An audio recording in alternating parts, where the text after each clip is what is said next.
Voilà.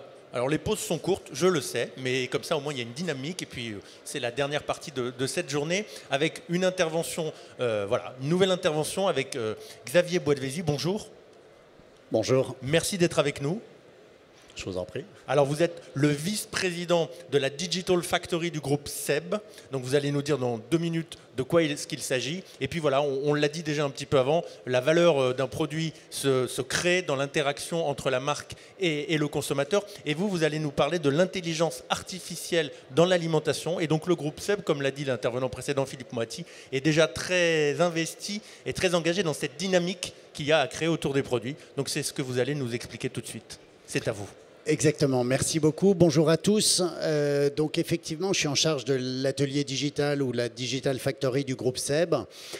C'est une petite structure qui a été développée maintenant il y a près de 8 ans pour réfléchir au nouveau business model, au relais de croissance, à comment le groupe doit finalement se diversifier. Alors le groupe SEB, pour rappel, c'est à peu près 6,5 milliards d'euros de chiffre d'affaires. C'est le leader mondial du petit électroménager.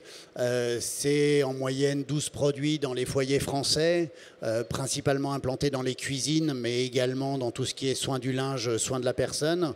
Donc c'est vraiment un acteur, on va dire, de premier plan mondial. C'est un groupe familial français et qui, dès 2011, commençait à dire « mais est-ce que notre concurrent, c'est celui qu'on a l'habitude d'observer dans notre industrie ? Est-ce que c'est du Philips ? Est-ce que c'est du Kenwood ? Est-ce que c'est du DeLonghi ? Je ne vais pas tous les citer, mais est-ce que ce sont ces acteurs-là ? Ou est-ce que finalement, le concurrent, ce n'est pas des nouveaux entrants ? Ce n'est pas demain Google, ou déjà aujourd'hui Google. Est-ce que ce n'est pas d'autres acteurs qui viennent finalement peut-être de business un petit peu différents du nôtre ? Et très tôt, on s'est dit, ben oui, en fait, la valeur, elle est peut-être plus que dans le produit, elle est également dans le service qu'on va lui apporter, elle est dans le bénéfice, dans la richesse qu'on va pouvoir donner ou apporter aux consommateurs. Et quand on remonte dans l'histoire du groupe SEB, alors je ne vais pas vous faire 150 ans d'histoire parce que ce n'est pas le but de la conférence, mais c'est en 1953 quand on a lancé l'autocuiseur, la cocotte minute. On n'a pas lancé cet ovni à l'époque tout seul, on l'a lancé avec un livre de cuisine de Françoise Bernard, avec les 300 recettes qui l'accompagnaient, qui était très certainement une des raisons majeures du succès de ce livre, c'est qu'on expliquait finalement à quoi ça allait servir. Et on apprenait à l'utilisateur que finalement il n'avait pas acheté une tôle emboutie, si je suis vulgaire, il avait acheté une garantie du résultat, il avait acheté un univers des possibles, il avait acheté la possibilité de réussir à 100% ses recettes, etc.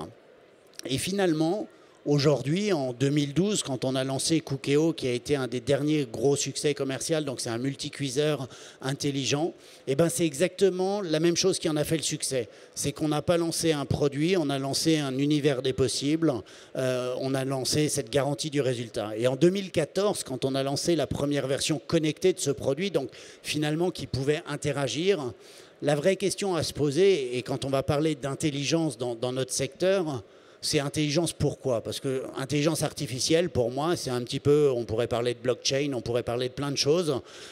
C'est potentiellement un moyen, mais c'est en rien un résultat, c'est en rien un bénéfice pour le consommateur. Et s'il n'y a pas un bénéfice, un nouveau bénéfice ou un bénéfice qu'on vient amplifier grâce à l'intelligence artificielle, grâce à de la blockchain ou du vocal demain, etc., ça ne sert à rien. Donc en fait, avant cette intervention, je me suis posé la question de manière plus globale en disant mais quels sont les 3 points essentiels pour permettre l'essor de l'intelligence artificielle ou l'arrivée de l'intelligence artificielle dans un secteur ? Et finalement, le premier point, c'est d'avoir un univers qui est digitalisé, un langage commun. Alors chez nous, ça peut paraître bête, mais dans notre secteur, c'est la recette de cuisine. La recette de cuisine qui va être un ingrédient pour un producteur, pour la partie plus amont AgTech, qui va peut-être être un bon d'économat pour un chef, un restaurateur, mais qui va être la recette de cuisine pour monsieur et madame tout le monde. Et si on n'a pas ce langage commun, il ne pourra pas y avoir finalement de compréhension par la machine de la recette et des services qu'on pourrait apporter. Le deuxième point, et je vais sur l'autre extrémité du chart, c'est qu'il faut qu'il y ait des vraies problématiques complexes à résoudre.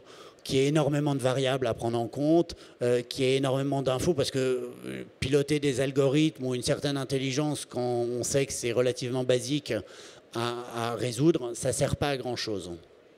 Et le troisième point qui est pour moi essentiel, c'est pour ça que je l'ai mis au cœur et au centre, c'est qu'il faut qu'il y ait des réels besoins de l'humain avec un grand H, qu'il y ait des attentes, des usages, des nouveaux usages à développer, parce que sinon ça ne sert à rien. Et aujourd'hui, dans notre secteur, on voit qu'il n'y a que certains éléments, parfois, sur une des trois thématiques qui ont émergé, mais encore difficilement les trois. Et ce qui fait que l'intelligence artificielle dans l'alimentation, c'est plus en devenir, et c'est pour ça que vous m'excuserez si je le traite que partiellement avec l'angle que je connais, mais il y a encore tout à construire, on va dire, sur cette thématique. Je vais juste essayer de vous donner quelques éléments de réflexion ou un état de l'art, où est-ce qu'on en est. Alors pourquoi on est convaincu par contre que l'intelligence artificielle va arriver dans ce secteur et qui a besoin de digitaliser l'univers de la cuisine? Très franchement, si on prend toutes les activités domestiques ces 15 dernières années, elles sont toutes devenues numériques. La musique, et certaines ont même connu plusieurs révolutions. Hein. On pourrait prendre la musique en exemple, où on est d'abord passé à la digitalisation du morceau de musique avec la création du MP3, et puis finalement une digitalisation du business model avec l'arrivée de plateformes comme Deezer ou Spotify. Donc on voit bien même que quand un acteur vient disrupter un secteur, il peut se faire disrupter lui-même derrière. Mais on voit bien que photo, vidéo, téléphonie, la télé, évidemment, là aussi avec plusieurs acteurs. Hein, quand on voit aujourd'hui des Netflix arriver, devenir producteurs, etc. Enfin, c'est vraiment des secteurs en pleine mutation. Et la cuisine ne va pas y réchapper. C'est une évidence. Mais aujourd'hui, on ne peut pas dire que ce soit vraiment le secteur le plus digital. On peut prendre l'exemple de certains produits connectés. Cookéo Connect a été le premier d'entre eux. Il a été lancé en décembre 2014. Donc c'est relativement récent. Il y a quelques acteurs du gros électroménager, parce que là je prenais l'exemple du petit électroménager. Il y a Samsung qui travaille sur des réfrigérateurs connectés avec des magnifiques écrans, etc. C'est encore très cher. Alors ça se démocratise petit à petit, mais c'est vrai que quand c'est sorti à 6 000 €, on a encore une certaine réticence à mettre un tel prix dans un réfrigérateur. Aujourd'hui, ça devient plus abordable, donc ça va se démocratiser. On voit, et puis après la recette sur Internet, alors oui, finalement c'est là qu'elle est le plus digitale, mais elle n'est pas standardisée. Il y a une multitude de formats. Les différents acteurs que peuvent être des marmitons, des 750 grammes ou autres, vont tous utiliser des formats différents.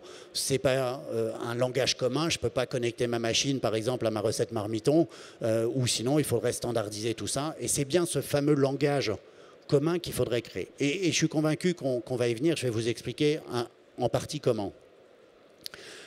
La deuxième étape, c'est une fois qu'on a un langage, il faut effectivement que ça serve et qu'on le rende compréhensible par la machine. Sous-entendu, je lis une recette, je la scanne, je la regarde, Comment on est capable finalement qu'il y ait une interprétation de ce texte, qui est finalement un texte brut, pas structuré ou peu structuré, pour le rendre compréhensible par la machine. Et après, du coup, quels sont les services que je peux livrer. Donc ça, c'est quelques exemples concrets que je pourrais vous citer, et entre autres de cette plateforme Open Food System qui a vocation à proposer ces services à toute une industrie ou à une série d'acteurs. Si je rentre un petit peu dans le détail, alors excusez-moi, je vais essayer de ne pas être trop technique, mais je pense que je me suis limité à un niveau assez compréhensible. La première étape, en fait, quand on voit un texte brut pour que la machine puisse le comprendre, c'est qu'il faut une détection des termes. Hein. Alors ça peut être un ingrédient, ça peut être une quantité, ça peut être une unité, ça peut être des informations de cuisson. Enfin là, vous avez un exemple concret de recette qui est intégralement détecté, on va dire, par la machine, et qui va être capable ensuite de se dire, ok, j'ai sélectionné les différents termes, j'ai pu identifier que c'était un ingrédient, que c'était un verbe, etc. Après, il va falloir mettre un petit peu de raisonnement derrière tout ça. Parce que, je prends un exemple que j'aime bien, c'est le 3 cuillères à café. Est-ce que cuillère est un ustensile? Est-ce que café est un ingrédient? Ou est-ce que finalement cuillère à café est une unité de mesure et le 3 est juste la quantité? Donc c'est pas si simple que ça. Quand on commence, est-ce que orange dans le texte c'est le fruit ou est-ce que c'est la couleur? Pareil, pas évident à déterminer. Ça veut dire quoi? Ça veut dire que la machine doit être capable de comprendre le contexte, l'absorber, l'identifier. Et puis très souvent, dans une recette de cuisine, vous allez voir en ingrédients, vous me mettrez des girolles et des cèpes. Et puis dans la recette, il y aura marqué cuisiner les champignons, alors qu'on n'aura jamais parlé de champignons dans la liste d'ingrédients. Voire même, on supprimera le champignon et on dira cuisinez-les ou faites-les revenir. Ça paraîtra évident pour un humain qui lit le texte en se disant bah oui, là je sais, c'est les champignons qu'il faut que j'intègre. Pour une machine, c'est beaucoup plus compliqué. La force, c'est qu'une fois que ces règles et que ces raisonnements sont réalisés, que la machine comprend ça, et ben, grâce à des ontologies, grâce à différents systèmes qu'utilise l'intelligence artificielle pour apporter ces services, on va être capable de justement développer toute une série de services. Je prends des exemples concrets. Est-ce que effectivement c'est une recette de saison? Non, le potimarron servi en mars, c'est pas une recette de saison. Par contre, le petit pois en avril-mai, ça commence à être une recette de saison, etc. Donc, on peut très bien dire, ou pour prendre un autre exemple qui pourrait afficher un score nutritionnel, j'aime pas le terme Nutri-Score parce qu'il est développé pour les produits finis et qu'à la recette c'est plus compliqué de l'appliquer, mais appliquer un score nutritionnel ou à une recette devient facile. Puisqu'une fois que j'ai la valeur nutritionnelle des ingrédients, il est très facile de remonter. Ou indiquer un allergène, bah, si la machine connaît la liste d'ingrédients, il est très facile pour l'intelligence d'être capable de dire, bah voilà, elle contient du lactose, elle contient du gluten, etc. Donc ça, c'est la vraie question de, voilà, est-ce qu'il y a ce langage commun qui va nous permettre de développer ça? Mais après, comme je le disais, le point essentiel, mais il faut que l'humain soit au cœur de tout ça. S'il n'y a pas d'usage, ça ne peut pas fonctionner. Moi, je me souviens quand j'étais en charge du développement des premiers produits connectés pour le groupe. Et le groupe, je le disais tout à l'heure, est un acteur industriel, convention collective de la métallurgie. Hein, c'est juste pour vous dire, voilà. Et on me disait régulièrement, bon, alors, on le connecte en Bluetooth, on le connecte en Wi-Fi, on le connecte comment? Je dis, mais c'est pas la question.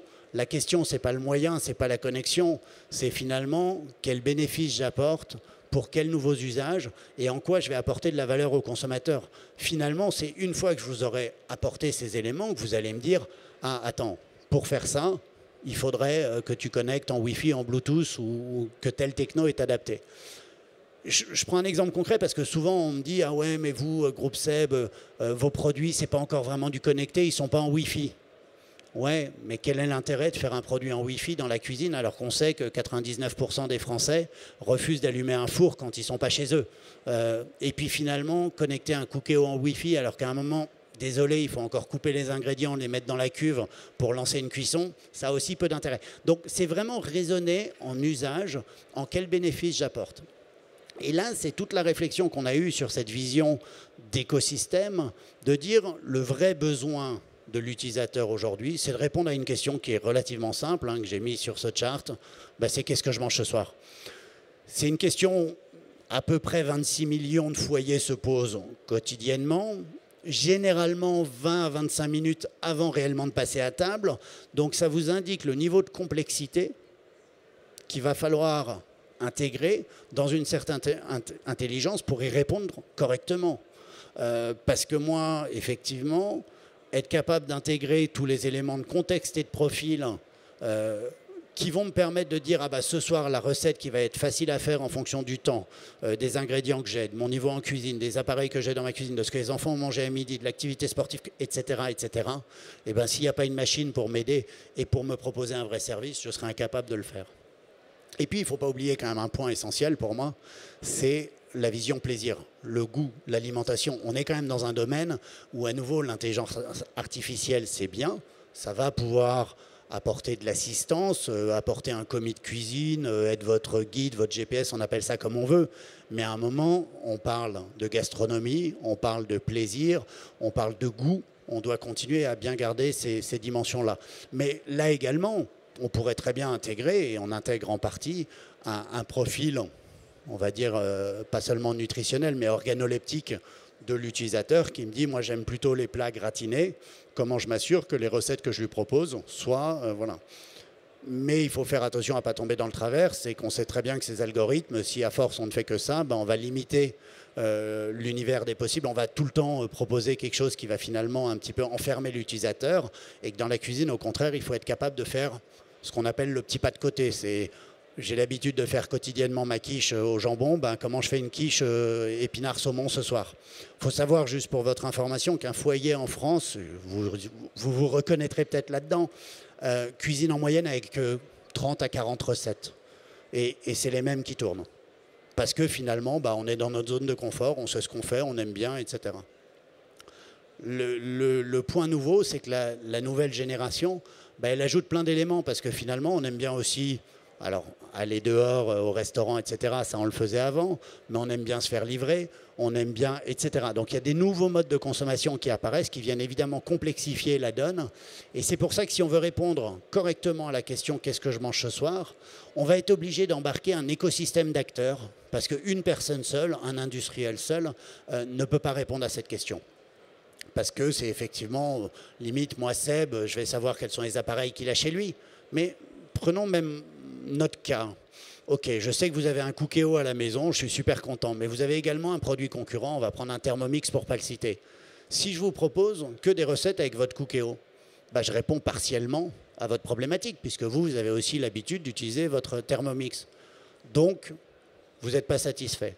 Donc c'est bien la preuve qu'il faut, si on veut répondre à une problématique en étant focalisé sur l'utilisateur, ouvrir cet écosystème et répondre à la fois, intégrer certes des produits concurrents, donc c'est bien ce que vous voyez sur le chart, c'est de dire il faut que je sois ouvert à tous les appareils, il faut que je sois ouvert à tous les services, ça peut être mon tracker d'activité, ça peut être un pest person si je suis un programme nutritionnel, ça peut être la météo du jour. Est-ce qu'en été, alors que cette semaine-là, il pleut, il fait froid, j'ai envie d'une petite salade? Non, j'ai peut-être juste envie d'un plat chaud le soir, parce que sinon, etc., etc. Donc c'est bien cette vision écosystémique, en intégrant tous les acteurs de la chaîne de valeur. Si on n'est pas capable d'intégrer la production, à un moment, ce sera compliqué de pousser les utilisateurs à manger des produits locaux, à manger des produits de saison, etc. Donc ce n'est pas que quelque chose qu'il faudrait développer, par exemple, au niveau de la consommation. Je le disais tout à l'heure, la distribution est en train de changer, la production doit évoluer, la transformation doit évoluer. Donc c'est bien un écosystème qui est en cours de développement. Alors, à nouveau, il n'y a pas qu'une solution, hein. Nous, on en développe une avec d'autres acteurs qui est effectivement ce que vous voyez à l'écran, Foodle, mais qui part en fait d'un constat qui, lui, est global, qui part de cette phase d'inspiration. Finalement, qu'est-ce que je mange ce soir? En passant par l'approvisionnement, comment je vais facilement récupérer l'ingrédient qui me manque ou sur mon trajet travail-maison, récupérer mon drive que j'aurais commandé. Puis, évidemment, une assistance dans la partie préparation et cuisson. Et puis, comme je le disais tout à l'heure, on est dans la cuisine, on est dans l'émotionnel. Donc, comment je vais partager ça? Évidemment, on voit l'importance en ce moment de la photo, de la vidéo dans l'univers culinaire. Mais aujourd'hui, au restaurant, ça devient parfois même gênant. On ne voit pas une assiette arriver et puis tout de suite, les gens sortent leur téléphone, les mettent sur Instagram, etc., les partagent.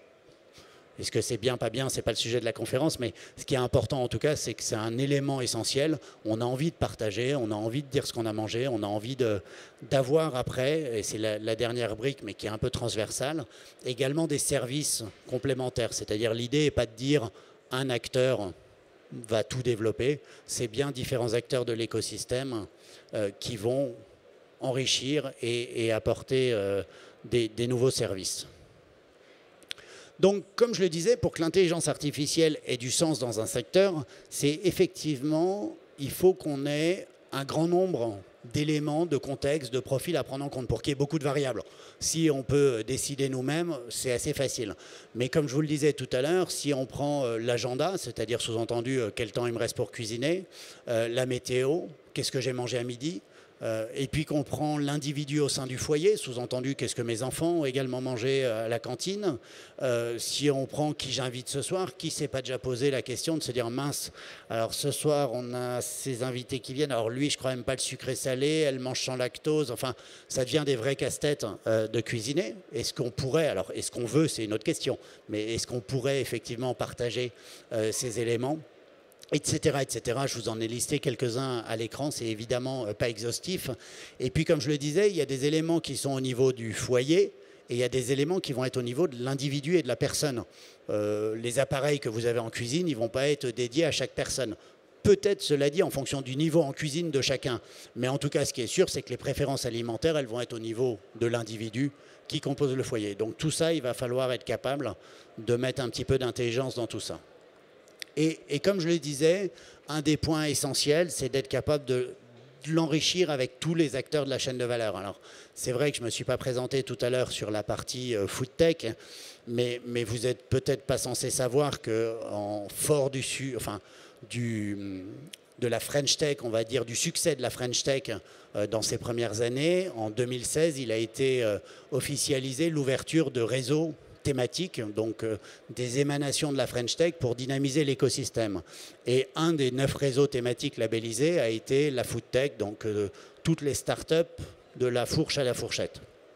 Et à cette époque, donc il y a 5 territoires en France qui ont été officiellement labellisés. Et puis moi, j'ai pris la coordination nationale de cet écosystème. Mais si je le dis là, c'est justement pourquoi, alors que j'ai un travail chez Seb, j'ai pris le temps de m'investir là-dedans. C'est bien pour défendre cette vision écosystémique, de dire un acteur seul ne peut pas le faire. Si on veut apporter des services demain à l'utilisateur, il faut forcément qu'on se fédère, il faut forcément qu'on casse les silos qu'on peut avoir l'habitude de voir et qu'on raisonne réellement en fonction de l'utilisateur, des services qu'on veut lui apporter. Et ça, c'est essentiel. Alors, en dernier chart et derniers éléments que je voulais partager, j'ai mis quelques exemples. Alors, à nouveau, ce n'est pas exhaustif, mais ça peut être des acteurs, des startups ou des grands groupes, là, françaises ou américaines. J'ai un petit peu cité différents acteurs. Il y en a plein d'autres. Je pense entre autres à InVivo et Microsoft qui travaillent sur un projet d'intelligence artificielle dans l'agriculture. Mais déjà, quand je vois, par exemple, les nouvelles bornes qu'on passe, là aussi, on pense réellement focaliser l'utilisateur quand on sait qu'un des points de friction, quand je suis dans mon restaurant d'entreprise, c'est le passage en caisse parce que voilà, et là on est capable, grâce à de la reconnaissance visuelle, d'automatiser, d'accélérer le passage en caisse, etc. C'est intéressant. L'autre exemple que j'aime bien et que je vais relever parce qu'il montre très clairement que s'il n'y a pas les 3 éléments que j'ai cités en introduction, ça ne marche pas. C'est le livre qu'a développé Chef Watson, donc l'intelligence artificielle d'IBM, Cognitive Cooking. C'est génial, ça nous a permis de faire un livre de cuisine que l'intelligence artificielle, on va dire, a recréé un livre de cuisine en analysant une grande... So what ? Personne n'était réellement intéressé, ça ne servait à rien, ça a fait un beau coup de com', mais ce que je veux dire par là, c'est qu'il n'y avait pas d'usage pertinent derrière, et on le voit bien, autant l'intelligence artificielle se développe très bien dans d'autres domaines, dans la santé, etc., autant aujourd'hui, Watson n'a pas encore émergé réellement dans la cuisine. Alors je me méfie toujours avec ces acteurs qui ont des forces de frappe colossales et qui peuvent arriver très vite, mais voilà, on sent qu'il manque les usages. Puis après, j'ai cité quelques startups, alors, ou d'ailleurs d'autres acteurs qui ne le sont plus. Yumly, qui était une startup américaine, qui a été rachetée depuis. Init, qui est une startup américaine. Food Pairing, plus proche de nous, enfin, etc.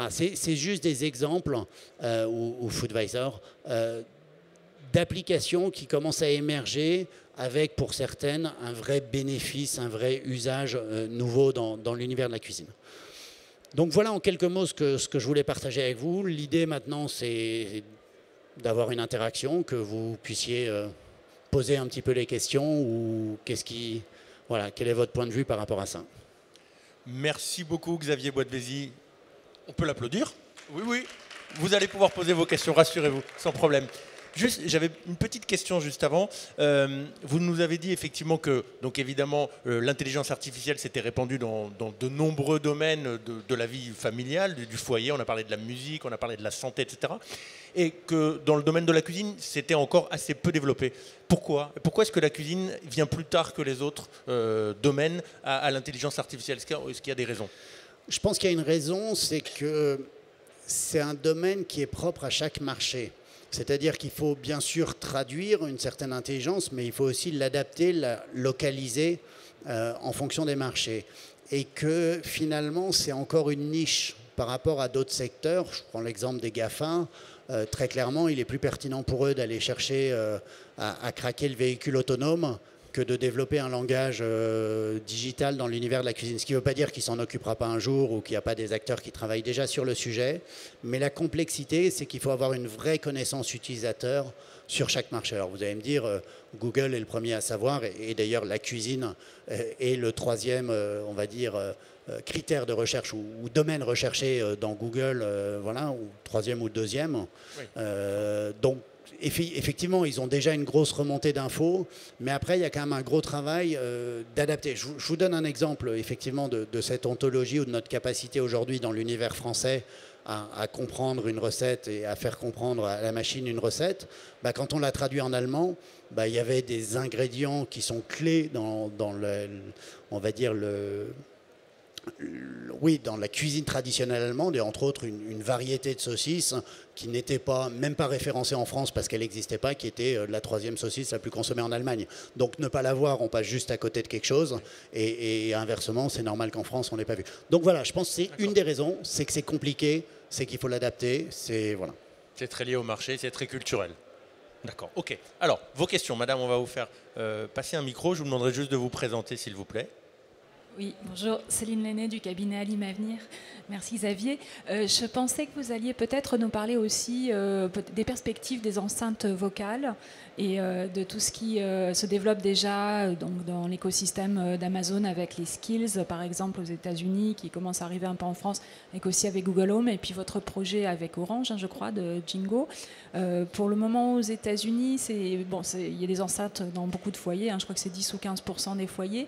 Par contre, c'est pas évident que ça serve vraiment au quotidien pour la cuisine justement, et encore moins peut-être pour la commande de courses et de l'imbrication un peu de tout ce système, alors qu'on fondait des espoirs là-dessus. Donc, qu'est-ce que vous en pensez ?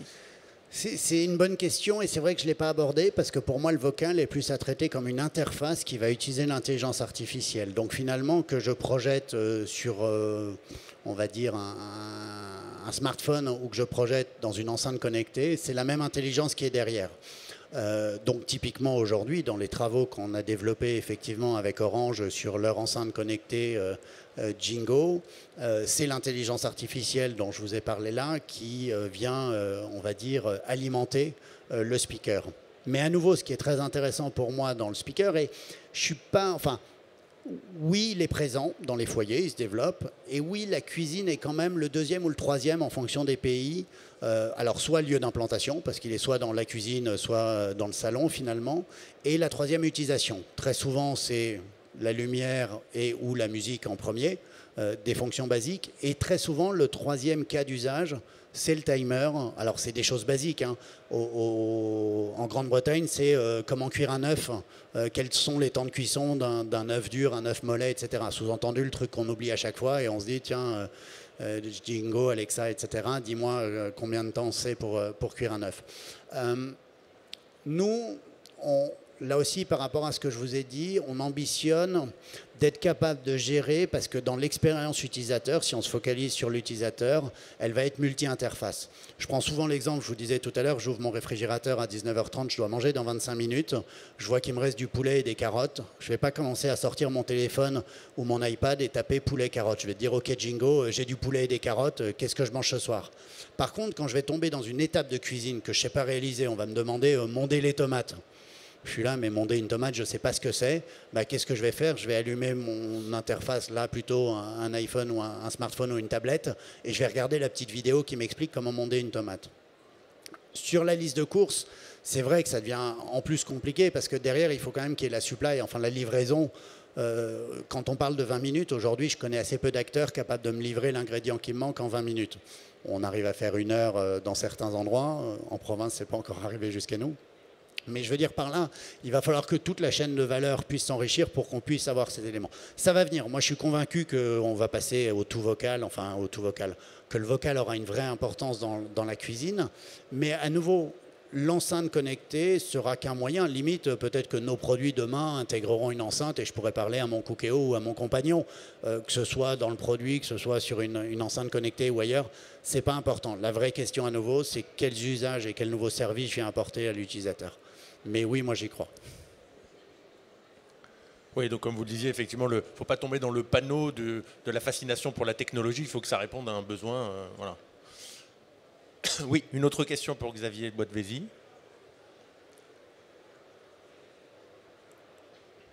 Oui, madame.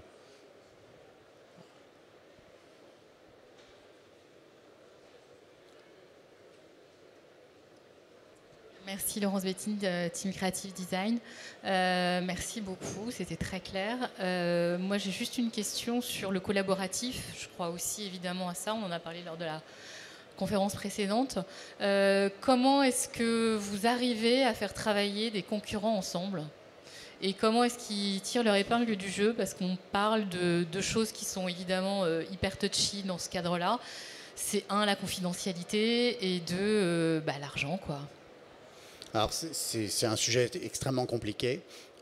Effectivement, quand aujourd'hui on commence à mettre un écosystème autour de la table, on va naturellement commencer par mettre des gens qui peuvent paraître plutôt complémentaires qu'en concurrence directe. Mais cela dit, on le voit très bien que c'est l'utilisateur en fait qui va nous forcer à le faire. Je prends un exemple, dans Foodle, l'application, au début, on n'avait mis que des produits du groupe Seb. Et puis c'est l'utilisateur qui nous a dit, mais oh, moi j'ai aussi un Thermomix dans ma cuisine, vous faites quoi ? Alors après, il y a différents moyens. C'est soit on se dit, oh là là, on va aller les contacter, on va leur expliquer, et puis c'est pas nous, c'est notre juridique qui va le faire. Bref, 6 mois après, 2 ans après, on est peut-être toujours en train de se dire comment on avance. Soit on va se dire à l'utilisateur, je vais te donner la possibilité, c'est le choix qu'on a fait sur la plateforme, de dire, ok, tu as le droit de nous dire que tu as un autre produit, et du coup, tu nous renseignes naturellement, toi. Et donc, on a l'utilisateur qui nous dit, moi, j'ai un autre robot cuiseur chauffant, c'est un Thermomix. Il le fait, donc on sait combien d'utilisateurs ont déclaré qu'ils avaient un Thermomix. Après, ils nous disent, oui, mais il me faudrait des recettes pour mon Thermomix. On va lui dire, attends, tu es le premier à adorer partager des recettes sur les sites, etc. Pourquoi c'est pas toi qui crée ces recettes et qui les partage ? Ce qu'on appelle l'UGC, User Generated Content. Et automatiquement, il va dire, oui, c'est vrai, donnez-moi juste la possibilité de partager mes recettes et je vais le faire. Donc en fait, pour moi, la vraie question, c'est, il n'y a plus de questions quand on est focalisé utilisateur. Après, il n'y a plus de questions dans une première étape, parce que, qui est, j'ai presque envie de dire, la plus facile à générer. La deuxième, c'est de se dire, si on veut aller au bout, il faut être ouvert. Et ouvert, c'est être ouvert à tout partager, en toute transparence avec l'utilisateur. Là, à nouveau, je ne reviens pas sur la partie juridique et du RGPD, mais c'est de se dire, et nous, pourquoi au début, je me souviens en interne, quand on a lancé Foodle, des acteurs venir me voir, des marques, me dire « Ah, mais tu aurais dû le lancer sous la marque Moulinex, ça aurait été beaucoup plus pertinent ». Oui, mais qui aurait rejoint une plateforme qui s'appelle Moulinex, qui est une marque qui a 150 ans, etc. Ah ouais, non, mais on aurait pu l'appeler Tefal. Ouais, pas mieux.